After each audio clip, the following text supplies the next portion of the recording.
Hey everyone, we're here to check out the update this month, and this month is a bit of a small update because the Rust team is working on some huge content, and yeah, it just didn't make it into this update, like the missions and the camper and so forth, and we'll be covering that towards the end of the video, so stay tuned for that.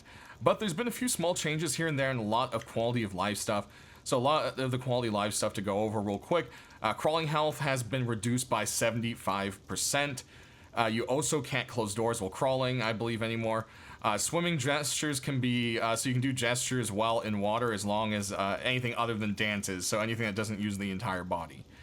So top half body gestures, like thumbs up, etc., so forth. So yeah, let's, I guess, check that out. We can just fall into the water over here and do gesture. Oh yeah, look at that. Hey, thumbs up, fish. What's up? Also, you'll see I now have an oxygen bar that comes up. So that is another little thing we'll get into a little bit more here in a second. In addition to that, you can now actually properly shoot people through water. Water no longer makes it bulletproof. They will properly go through. Same thing with moon pools, which is great. And that is pretty cool. Also, there's a few things like RGB integration. If you have a RGB, like a Razer SteelSeries keyboard, you can actually have it set up with Rust to where, like, if you're freezing, your keyboard will turn blue. If you're too hot, it will turn red, that kind of thing. You can check out the blog for kind of more details on that, but you can see all the stuff listed right here. There's also been some updates to NVIDIA Reflex to, you know, get some better performances, you know, updates and so forth with it there. And yeah, that's some pretty nice stuff. They also did some general improvements. For instance, the Throne cassette players will now decay. Inventory descriptions should now fit better into where they're supposed to. Explosions have been reduced from SAM sites onto helis with how they get knocked around. So not damage, but how much you get, yeah, kind of kicked around on your screen. Shouldn't be as bad, so you now have a chance of surviving. Again, not a reduce to damage, just a visual fix, okay?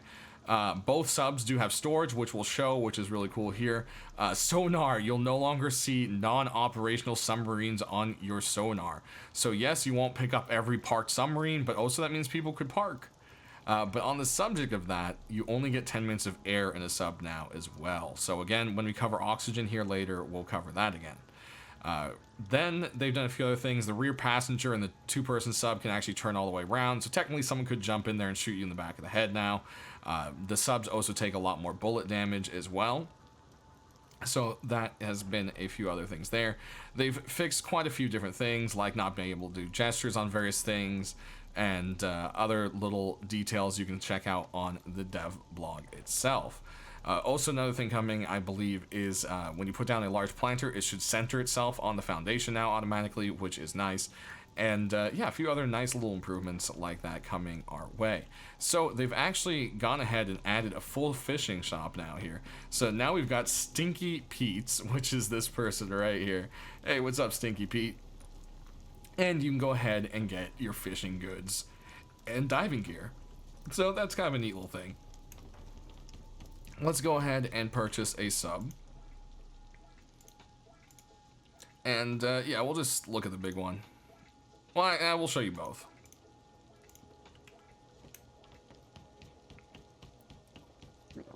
So large sub has its new storage inside.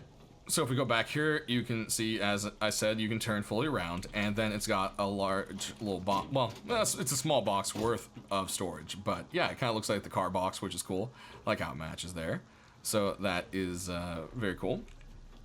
We'll go ahead and pull forward on this thing, get it out of here. Another thing is when you accidentally pop out, the subs would just go flying, and as you can see, they actually slow down pretty quick now. So hopefully you shouldn't drown while that's going on. So that's kind of like a goal there. I know a few times I got out of mine and it shot like to where it was like a speck in the distance. I'm just like, well, guess I'll die. So yeah, that's definitely one of those things that's a nice little improvement. All right, so let's go ahead and take a look at the solo sub. You'll notice, just like its fuel, its storage is actually on the outside. So it's still, whoops, the same amount of space, but it's actually a little toolbox on the outside. So that is a bit of a disadvantage. I imagine someone could just go ahead and jack it out of your sub. So that is definitely something to keep in mind. Now, another change that's been made is torpedoes. There's only one type now. They got rid of the surface torpedo. It's too easy to exploit. And they've also reduced the amount of damage that the direct torpedoes do and changed the way they work. They definitely still work pretty decently. There's a bit of a cooldown. Not that much though. They can still take one out pretty quick, and it takes like maybe 2.5 clips of like an AK or so to take out a solo sub. So that kind of just gives you an idea there. You can see the subs actually not getting beat up by the turrets. That's kind of funny. Yeah, one way or another. That might be because I was in God mode. I'm not sure. But those are the submarine changes there. But not the only submarine change is you now only have 10 minutes of oxygen. When you're in the solo sub, you'll see now it's popped up, oxygen, submarine, 10 minutes. So that's once you're not at the surface is when that goes in. So you'll see we'll start to go down, and there it pops up. Another way to extend this is you can actually pop on a diving tank. So if we go right here and grab a diving tank, if you run out of that area, you can actually throw this on, and the oxygen from the diving tank will start to leach instead and give you a little extra time if you're in a scramble. So that is a nice thing as well, and it would definitely be worth to carry a diving tank while in a sub one way or another. So that is kind of the changes there, guys. Alright, our next couple of changes are going to be to the underwater labs. Now, there'll still be large moon pools, and also there shouldn't be the spawns of the dwellers in here. Instead, they spawn in and around the deep kind of corners from the moon pool, so you don't get like swamped right away when you get in there. But there's also the new dive-only moon pools, and they'll look like a little miniature light, and you can see it here. And you can actually just pop on up through this guy right here. There you go. So yeah, this is something sub's not going to fit through. I mean, I guess you could park your sub under it and swim up. But yeah, it's a neat little design, and just, you know, another alternate way to get into these.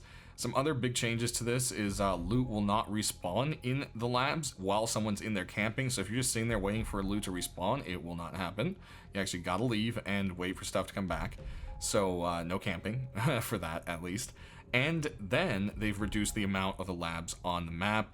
Now, where there should have been like 6 or so on a usual size map, there should only be about 3.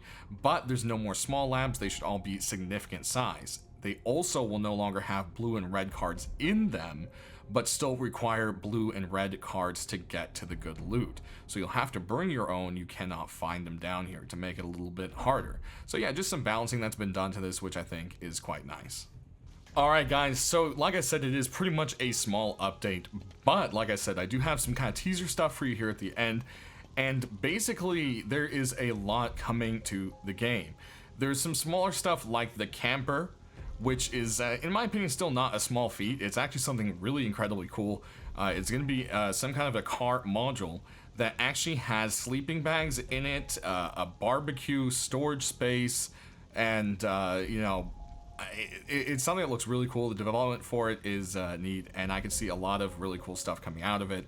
And yeah, I just people could play out of a car, and that's something that I think will be really, really neat. Now, in addition to that, we have 2 huge things coming to the game. There's going to be a new monument of some sort called the Desert Military Base. Right now, I've been begging them to give me some kind of teaser, and it just isn't ready yet. But it will be a new monument, and it will have something to do with a MLRS. And if you don't know what that is, it's a multiple rocket system, basically. It's this thing right here. And I'm assuming it will probably kind of look deserty, not green, more like one of the other pictures here. But yeah. And the question is, well, what is that going to be? Is it going to be like the Bradley, something we have to fight? I don't know the full mechanics of it. I do know it will be player mountable. And there's something, as you can see from these commit notes, that will allow you to aim rocket positions. I don't know if you can strike someone's base with this, if you can only strike a certain area near it, If you have to strike something in the desert base to continue through it for PvE, I have no idea if it's going to be PvP, PvE, whatever. One way or another, a player can target it. And like the actual rocket systems itself, which they're known for is shooting multiple rockets at a time, it looks like this thing will be firing 12 at once, which is incredible. So we'll just have to see how that goes. It sounds crazy, and that's just going to be something kind of nuts. Lastly, but definitely not least, missions are something that Helk and team have been working on for a while. Particularly Helk, you'll see commits every once in a while over the past, I don't know, maybe 6+ months. At least the public commits. Who knows how long work has been going into it before then. I did get a few comments out of him saying that it has been a very challenging thing to do, but they are working incredibly hard. Now they're going to try to put it in this month, but it was just kind of rough, and they didn't want to give us something that was crap and not working right and just kind of half there. So it looks like the missions will be in next month if all goes well. So keep an eye out for that. More will be added to it and so forth. And there's an aux branch and staging where you can kind of check that stuff out. If you don't know about that, that's kind of a lot of stuff to go into, so you can look it up. I'm sure I've got some videos. Other people have videos. It should be pretty easy. One way or another, that is missions, guys, and these are going to be alternate ways to earn stuff in the game. And when I say stuff, that's about as specific as I know.